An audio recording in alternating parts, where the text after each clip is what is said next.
entertainment fans. It is time for another episode of Entertainment Exposed with our very special correspondent. David Reddish is in the house. David, how the heck have you been? It's been a hot minute getting through the holidays and everything. You Oh, doing well? I'm doing well. I certainly had my share of tribulation with the holidays. I had some health problems, and then we had fires here in LA. But I'm happy to say I'm okay. My life's okay, and I'm really great to be back with you. So really excited to share with the audience again. Well, we were talking to each other during the fires. That was such a scary time out Oh, there. uh, And I have friends that live right on Franklin, right at the base of the Hollywood one that got really close. So that was yeah, scary. And you were so close to where things, it's just a mess. I mean, absolutely crazy. We actually, my day job, we do some roof repairs for a lot of places, okay. and you have to get a permit from the army to go in and work on some of the roofs in the Palisades area. Still, it's still kind of Wow. they have a Yeah. curfew at 6 o'clock, and it's pretty wild. I mean, it's hard to comprehend the destruction unless you actually are here to see it, and it's hard to understand the sort of chaos that whole time had. It's funny because I had to drink the Sunday after all of that happened. So it all kind of started on like a Tuesday. That following Sunday, I had a drink with a friend, and we were talking about it, and we realized it had only been a few days before, and it was like it feels like we all aged 3 or 4 years in just a matter of days. Like the stress of everything's closed and the city is on fire and no one can get anywhere and nobody has any power and nobody has any hot water and people are getting evacuated left and right. At one point, a friend of mine had to open up like a hostel in his living room where 6 of us that were displaced were all going to stay the night.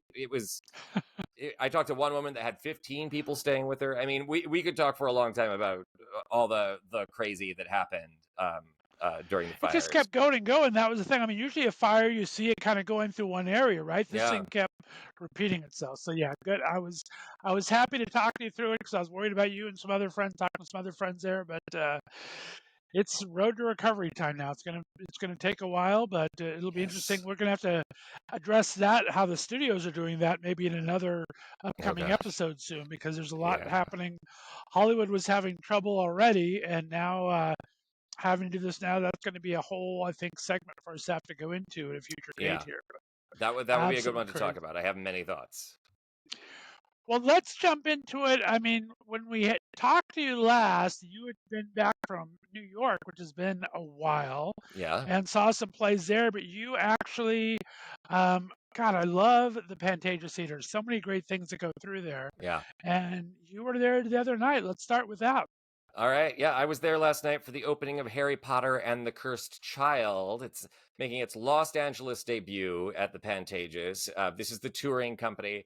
So, in case our listeners are not totally familiar, this is a play written by Jack Thorne. Jack Thorne is a very well-known screenwriter, television writer, and he wrote a sequel to the Harry Potter book series. This is not a sequel to the movie. It's just the 7 books, though there are plenty of nods to the movies that we could talk about in a second. And it's about Harry's son, and it's about Draco Malfoy's son when they go to Hogwarts and sort of dealing with the legacy of both their dads, Harry being, the unlikely hero, and then Draco, who was a Death Eater, who aligned himself with like the most evil wizard of all time. Both of Right. them are trying to sort of uh, live down their father's legacies, and they come up with a plan to change history, to go back in time and save Cedric Diggory, who died during the Triwizard Tournament. If you've seen the movies, this is the character played by Robert Pattinson in Right. Harry Potter and the Goblet of Fire.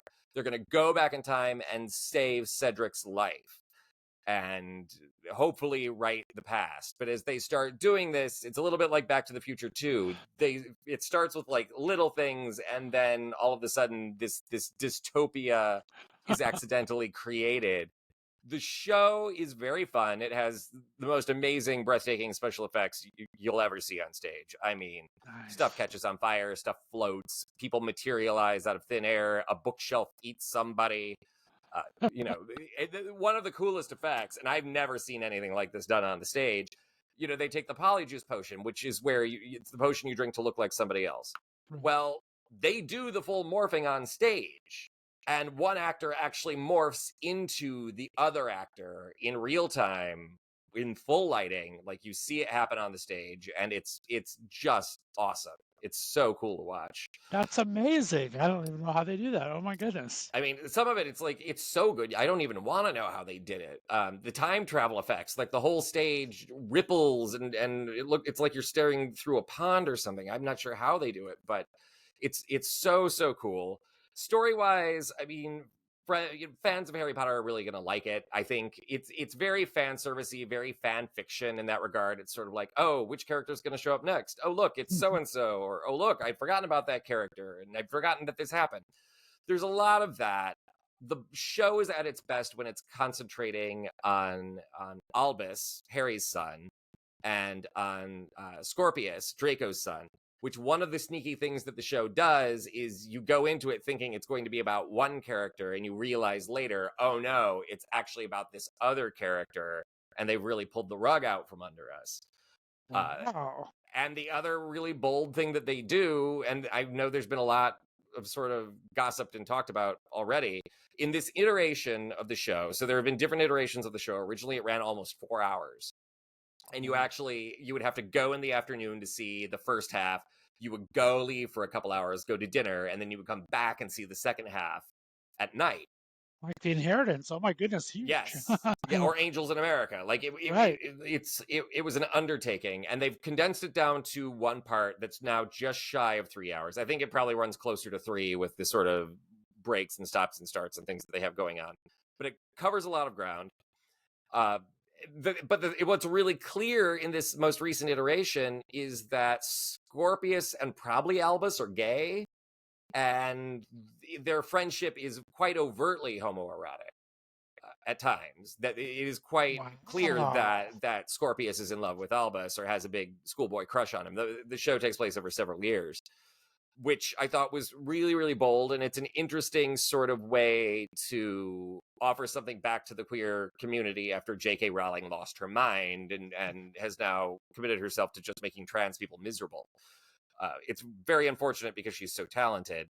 And it's unfortunate that it taints the legacy of Harry Potter. I would love more Harry stories, and Warner Brothers would love more Harry Potter movies, but they can't do them without her, and nobody wants to be involved with her anymore. So It's unfortunate. This is probably the closest thing you're going to get to a Harry Potter Part 8 or 9, as the case may be. It's very fan servicey, but it is also well done fan service. It's well written fan service, and Harry's quite integral to the plot. You would think he would be pushed aside, but he wasn't. He's still very central, and he still has a story arc through it. And I have to say, Aidan Close, who plays Scorpius in this tour, he does an amazing job. So if you have a chance to see it, if it's coming to your city, and I really should know where it's going next. I think is it going to Dallas next? If you go to the Harry Potter Cursed Child Tour website, you can see the cities where it's coming. This cast is terrific. It has a score by Imogen Heap, the indie musician, which is absolutely beautiful. I didn't even know that going in, and it's a marvelous, marvelous score. It's a lot of fun. It's definitely a time commitment. Like, there's a lot going on, and you've got to be iron-butted to get through 3 hours and change of Harry Potter on stage. Where it's not going to have the same kind of action. You know, the movies, obviously, the camera can swoop around and they can do anything they want to. The fact that, and Harry Potter is kind of meant for the page and the screen, the fact that they get so close to that with the stage itself is a monumental achievement. So definitely worth checking out. Definitely will tickle your Harry Potter fandom if indeed you're a fan. If you played Hogwarts Legacy, if you read the books, if you saw the movies, this is probably a lot better than anything HBO is going to do with their Harry Potter reboot series that nobody asked for. So definitely check it out if you have the opportunity. I'm glad to hear that, because I had not even known what it was about at all. So that was everything you've said was kind of new to me. I've saw that was East End, and I saw on Broadway things happening with it, and I'm really hoping it comes to us. We have such a great, like I said, I was talking about Pantages, how much I loved going to Pantages. You have Amundsen there and Mark Taper, of course, but we have Playhouse Square here in Cleveland that does some absolutely amazing Broadway series every year. and we're getting into three of my favorite coming up in the next 3 months. They usually run September through April or May, Okay. and the next three shows coming up are three that I haven't seen that I'm really looking forward to.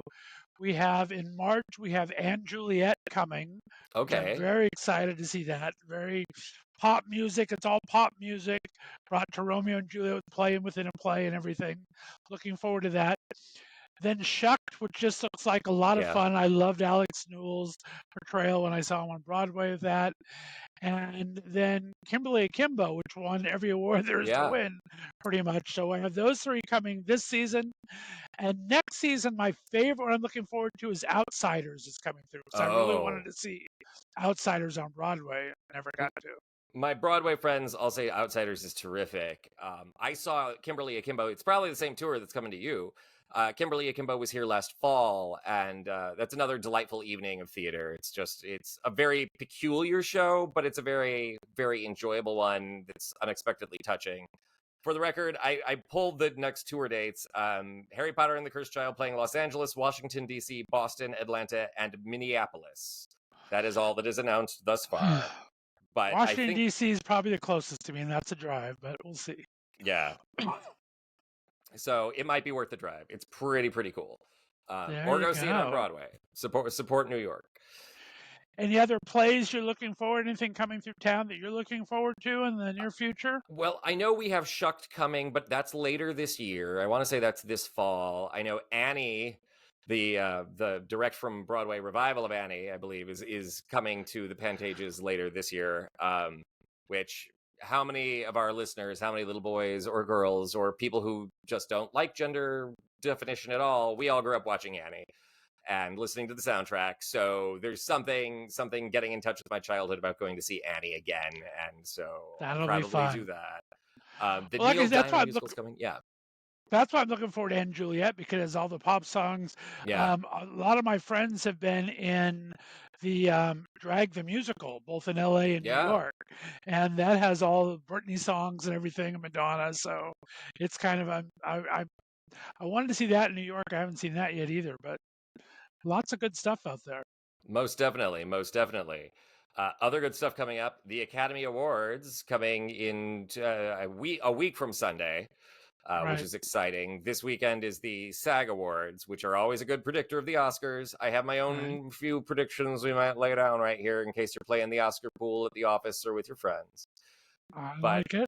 it's an interesting year. One of the things that I think we need to talk about is all the controversy. There's always Oscar controversy, right? There's always some bitchy something going on with the Academy Awards. This year, there's a lot of bitchy something going on with the Academy Awards. The film that was widely, when the nominations came out, expected to be the front runner for Best Picture, Best Director, and Best Actor is a film called The Brutalist. It's 3 hours long, but it came out not long after the nominations or I think it was actually before the nominations, but after the voting closed, that the producers used AI. The director and the Right. editor used AI to edit the movie, to correct some of the performances, to do things with the background actors, to put together some different edits of the film. And so now there's a lot of blowback to that because, as you may recall, when we had the actors strike in 2023, that was largely because it was over the use of AI. It was, we don't want Right. AI affecting our performances. We don't want them in the movies. So now the question is, does this disqualify them? Like, is this going to hurt the film? The other big controversy is the movie Emilia Perez, which is a French musical about Mexican characters made with American money. If you're all with me there.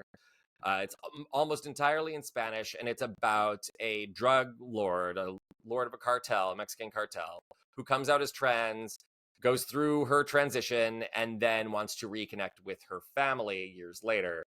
The title character is Emilia Perez. She's played by Carla Gascon, who is a real trans actress, very good in the film. She's the first out trans performer that I know of that's ever been nominated for an Academy Award.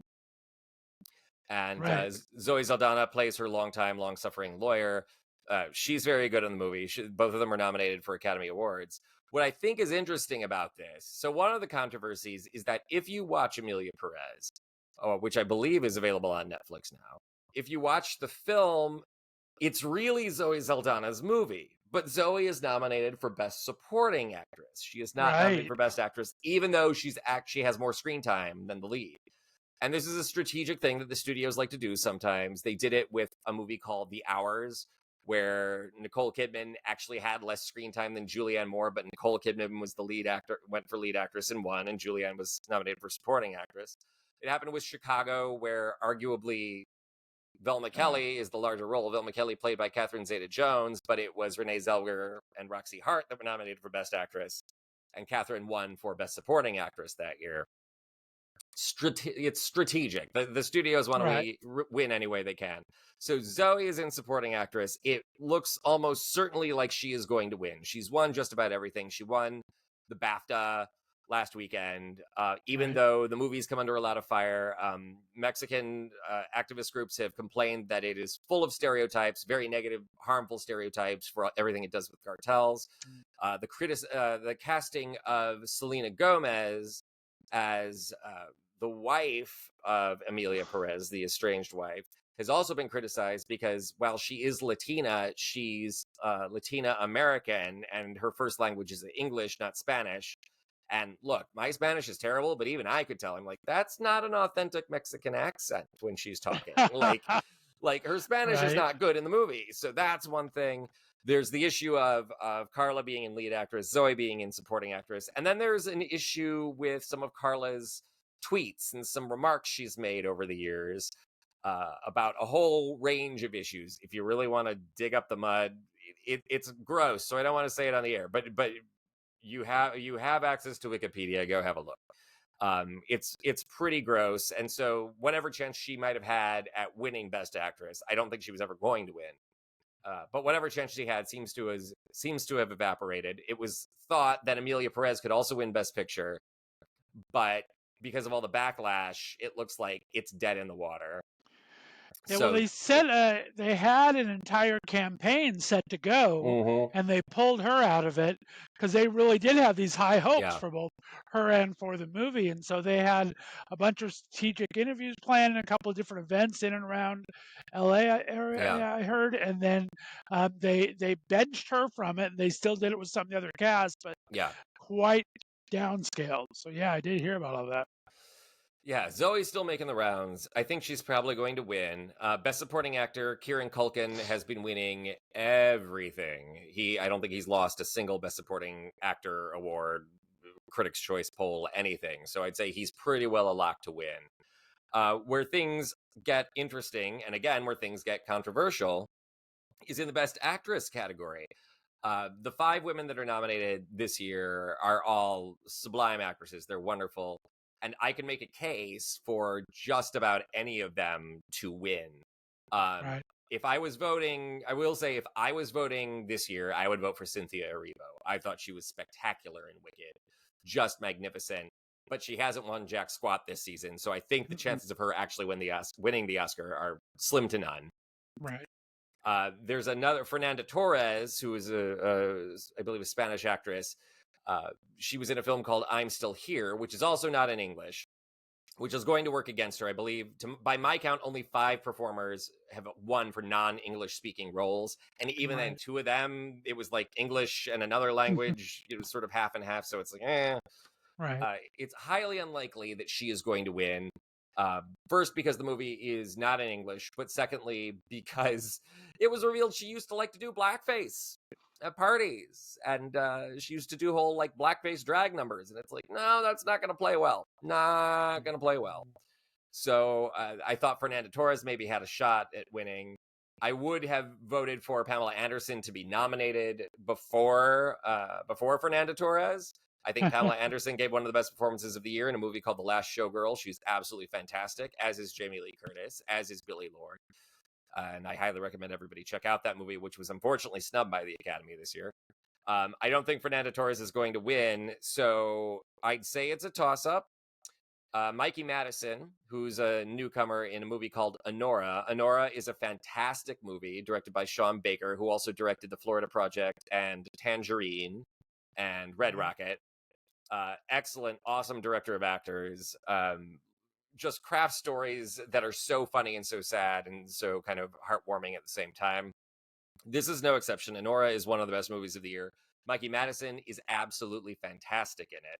And she just picked up the BAFTA last weekend. So, and Anora also won the PGA, the WGA, and the DGA awards, producers, directors, and writers. Yeah, So, last weekend shook people up a little bit. So I think yeah, with it the did. 3 award shows from last weekend. Yeah. It did. So it looks like Anora has a lot more momentum than was previously estimated. I'd say Sean Baker probably has a shot at Best Director. But my money's still on Brady Corbett in that category. But I digress. Mikey Madison definitely has a shot at Best Actress. But my guess is that Demi Moore is probably going to be the one that takes home the Academy Award. She is total Hollywood, has been in the business since she was, I think, in her late teens when she actually started. Oh, yeah. It's a hell of a comeback. The Substance is a movie that everybody seems to be surprised to like. You know, if you're not a horror fan, certainly people are surprised at how funny it is and how sad it is and how good she is. And I have to say, in fairness, it is a terrific performance. Absolutely courageous. Absolutely courageous for her to go completely full frontal naked at 60 something years old. It's you know, and Demi Moore is still a gorgeous looking woman. You know, I don't think anyone's saying otherwise. But you have to remember, she at one point was the highest paid actress in history in 1993, 94, around that time. She got $12 million, which was the highest price ever commanded by an actress. And she was, for years, considered to be the hottest woman, the sexiest woman, the most beautiful woman alive. Right.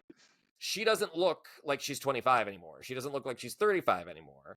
She still looks fantastic, but she's also in her 60s. And there's something extremely brave about a woman saying, I'm not holding back at all. In fact, I think they make her look worse than she actually does in real life in the movie. Yeah, I would say that. It's a really brave thing for her to do.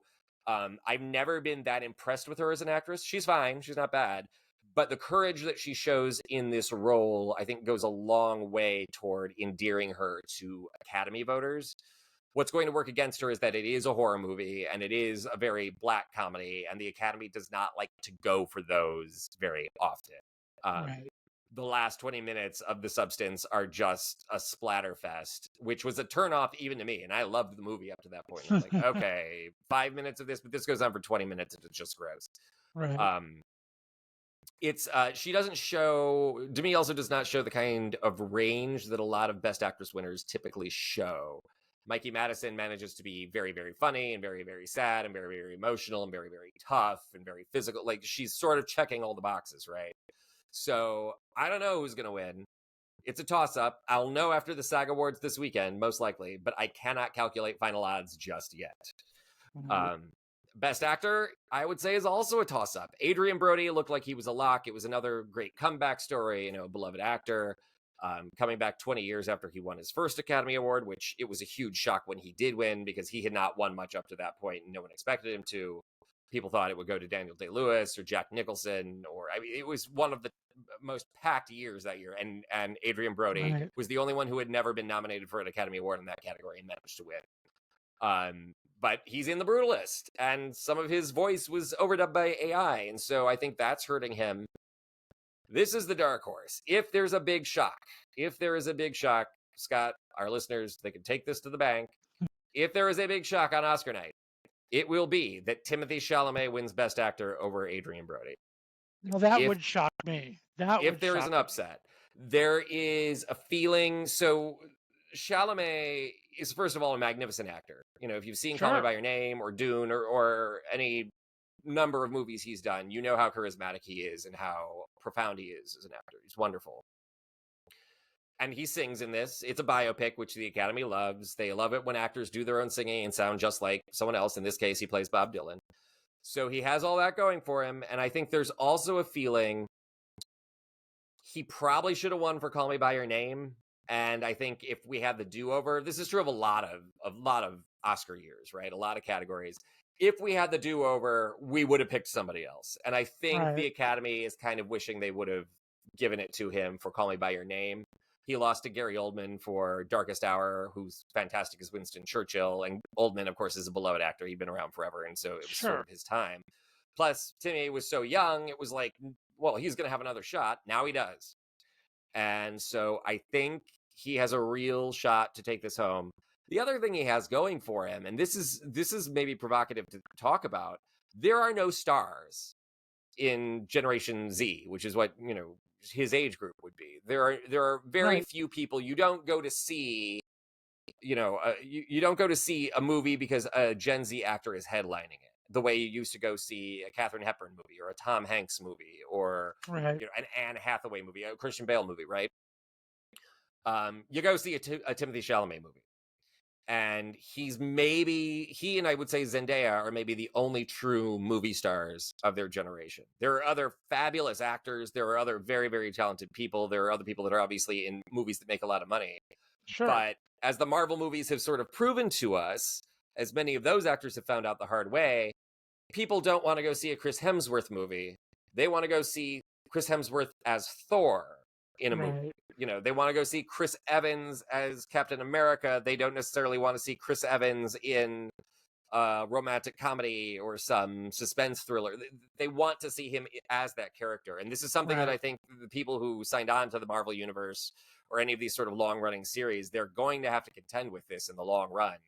The fact that the audience really wants to see them as one thing and nothing else. And I mean, go ask Mark Hamill, who played Luke Skywalker, about that. He will tell you a lot of really bitter truths, unfortunately. Yeah, I think Ruffalo's the one that's really only broken out, and that's just because he has such a deep root in plays and everything, and he always goes back to the theater as well. So and Ruffalo was also, he was a little bit more established. Scarlett Johansson was a little bit more established when she signed on.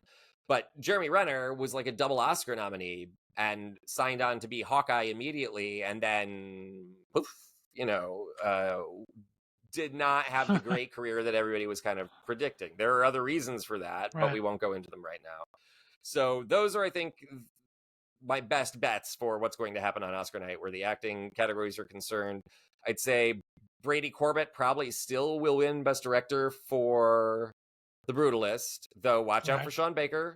I think it's an absolute crime that John Chu, who directed Wicked, was not nominated, because what he did in that movie was absolutely astonishing, and I do not understand why the Academy cannot see how talented that man is. He is one of the best directors working right now. He got shut out so many different award seasons. I was really surprised how few times he was nominated. But I mean, he won the Astra for Best Director, which is a Critics Award. I was there that night. I chatted with him. I was wearing my red shiny shoes. I was like, "They tell me this is the Wicked look, Mr. Chu." He was a hell of a nice guy. He was absolutely robbed. And I have seen those movies. Everything except The Brutalist. I did not get a screener for The Brutalist, and I'm really pissed off about it. But I've seen all the other movies that are nominated for in the directing category, and I would still vote for John Chu over all of them.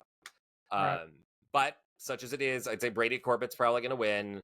And if he doesn't, it'll be Sean Baker. Best Picture, it's going to be a toss-up between Anora and The Brutalist. And I'm not quite sure yet. My inclination at this point is to say Anora wins in somewhat of an upset. Because both Emilia Perez and The Brutalist, which were the sort of early frontrunners, have both been so consumed by controversy. And it's sad because I would vote for Wicked. I would totally vote for Wicked over either of those because it is a better film. And you and I talked about this on a previous show. I don't even like Wicked very much. I thought the movie was so good and so well done and fixed so many of the problems I had with both the book and the show on stage. So there it is. As always, when you're watching the Oscars, don't pour a tall one, just keep the bottle, because it's a long ass show and you got to get through it somehow. I am supposed to be hosting an Oscar talkback show. I don't know what's going on with that. I'm still waiting to hear if we're doing it live, if we're going to do it as an after show, but I'll get the details to you and hopefully to our listeners. That'd be fantastic. Nice. So where do they want to? Do you know where they want to hold that at? Well, so initially, when I agreed to host the show, it was going to be a talkback show for Hollywood Green Room, which is an AIDS charity, actually here in LA. We just did a recap for the Grammys a few weeks ago, which was a lot of fun. And when they asked me to host the Oscars bit, I said, absolutely, I'll do it. But then there was sort of, it was sort of, is this going to be like an Oscars recap, or are we going to do it during the show? And we were the producers were trying to find a way that we could actually do a live televised broadcast during the show. The kind of thing that if you're Wow. watching the Oscars at home, you could also tune into us on your phone, on YouTube, or wherever, and listen to our commentary during the show. Trust me, it's a lot more interesting than a lot of things that are going on screen. But I'm not sure. They were looking for studio space, and a lot of it was already booked up. So I don't know what the status of that is. I need to get on the phone with the producer tomorrow to find out. But Yeah, I'm let looking us know forward what's to it. going on with it. That'll be exciting. Yeah. Well, I think I'm on board pretty much most of the way. I didn't have Timothy Chalamet as even a dark horse, so I'm going to be interested to see how that works. As much as I did love his performance. I thought he did a Yeah. great job, and he is just one of those actors that I think the Academy likes because of his quirkiness, because of the different roles that he chooses to play. Yeah. So I can see a little bit of love coming his direction. I just wasn't heading that direction. So I mean, very interesting. the other possibility, since we're talking about it, the other possibility in that category is that Ray Fiennes wins in an upset, because Conclave got a huge number of nominations. The Academy seems to love it. I quite liked the film. I think it's easily 25 minutes too long. I feel like it only has enough plot for maybe 90 minutes, and it's a full 2 hours. It's great to look at. It's beautifully acted. Ray Fiennes gives a wonderful, understated performance, one of his best. Isabella Rossellini's barely in the movie, but she's awesome for the 10 minutes she's there. The rest of the cast, John Lithgow, everybody in it's wonderful. And Rafe is someone that's, another beloved actor. He's had a very long career. He is legendary. He's iconic. Lord Voldemort, M in the Bond movies. Schindler's List. People, I think, are ready to award him something, so maybe this is his moment. We'll see. We'll see what happens. I have the opportunity, I forget his name, I'm going to have to look it up here, but I have the opportunity to interview one of the producers from Conclave. He also cool. produced, what's that called? Spotless Mind, Eternal whatever Sunshine that of the is. Spotless Mind. Yes. So Yeah. he did both of those, which I like both of those. So it's going to be interesting. I might have him on the show sometime soon, because he's produced some very interesting movies that I like. So If you have him on, I would love to sit in on that. I'd love to chat with him. I will have you. I'm sure That'd we be have lots to great. talk about. Well, I'm excited, David. I think it was a great episode. I love talking about plays and movies. I'm excited for a couple things coming out. I think we have a good LGBT slate coming up for 2025, so we'll have to talk about that this year. Lots of fun things to talk about this year. And like we said, we talked about studios. There's people changing up the way studios are being funded, and tax credits, and we have all sorts of things that we can talk about down the line. I'm looking forward to quite a few things coming up, though, in the near future. That's good. That's good. We are going to have a great year talking about it all, I'm sure. I'm excited to share it with our listeners. Well, as always, David, remind people where they can find you and follow you along, because you have such a great commentary and great insight into this entertainment business, as well as your 3 or 4 wonderful books that you've written. So let everyone know about those. So you can find all my novels on Amazon. If you just search for my name, David Reddish, they all come up. I would love I would love to hear what our listeners think of them. You can find my movie reviews on the website cbr.com. That's CBR, like comic book resource.com, where I'm authority critic. And you can find all my political commentary on Occupy Democrats TV on YouTube, where I am their newest anchor. Fantastic. I'm so excited for all of that. Well, David Reddish, thanks as always. This is Entertainment Exposed. We bring it to you twice a month here on Left to Straight Podcast. We'll be going live next time, 8:30 Eastern Time, 5:30 Pacific. You can follow us live in either YouTube or Facebook on Left to Straight Podcast. Also, you can join us in studio here at Riverside FM, so we'll have all the links available to that next time. But David, thanks so much for tuning in, my friend. Always great to see you, Scott. All right, stay on the line, guys. We will see you next time right here on Entertainment Exposed. Have a great evening, everybody, and Oscars is coming up soon. Enjoy.